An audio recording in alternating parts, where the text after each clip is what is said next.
यूहन्ना रचित सुसमाचार उसका 18 अध्याय पद 37 कहता है, जॉन 18 वर्स 37। पिलातुस ने उससे कहा, तो क्या तू राजा है? यीशु ने उत्तर दिया, तू कहता है कि मैं राजा हूँ।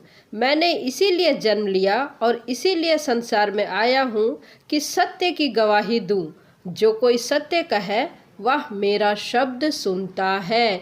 यहाँ पर पिलातुस और प्रभु यीशु मसीह की बातें चल रही है। प्रभु यीशु मसीह उसको कह रहे हैं, मैंने इसीलिए जन्म लिया और इसीलिए संसार में आया हूँ कि सत्य की गवाही दूँ।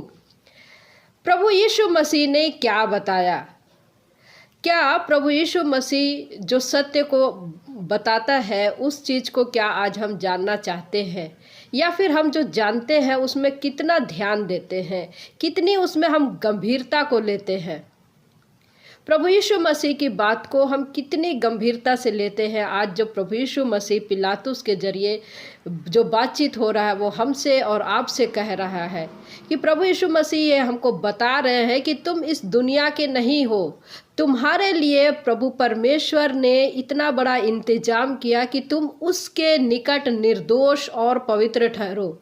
तुम्हारे लिए अर्थात मेरे और आपके लिए परमेश्वर ने प्रभु यीशु मसीह को दिया और प्रभु यीशु मसीह ने अपने आप को बलिदान दिया। यही सत्य है, यही सत्य है, और कि हम और आप जो है प्रभु परमेश्वर की सहभागिता में रहे, प्रभु परमेश्वर की सहभागिता में रहे। मेरे प्रियो, हम इस संसार में अंधकार में अपने आप को कब तक रोशनी में है समझ के जीते रहेंगे, जबकि हमारे अंदर अभी भी अंधकार है, अभी भी अंधकार है, और हम मनुष्यों की सुन करके हम गलत फहमी में कब तक जीते रहेंगे।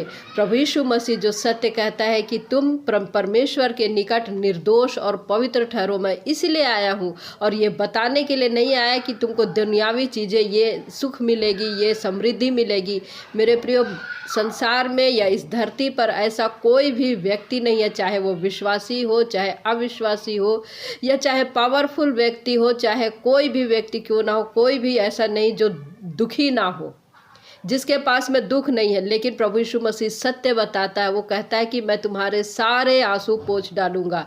तो आगे वचन हमको क्या कहता है? जो कोई सत्य का है वह मेरा शब्द सुनता है, और सत्य प्रभु यीशु मसीह बताता। तो जो प्रभु को सुनता है वो सत्य का है, और जो मनुष्य का शब्द सुनता है वो मनुष्य का है। तो अब आपके पास में ये प्रश्न होता है कि क्या आप सत्य के हैं, प्रभु के हैं, या फिर मनुष्य की सुनते हैं, या फिर डिनोमिनेशन की सिर्फ सुनते हैं, पास्टरों की सिर्फ सुनते हैं, और सत्य के मार्ग से बहुत दूर हो करके अंधकार में अब तक जी रहे हैं? प्रश्न आपके लिए ये है। प्रभु सहायता करे।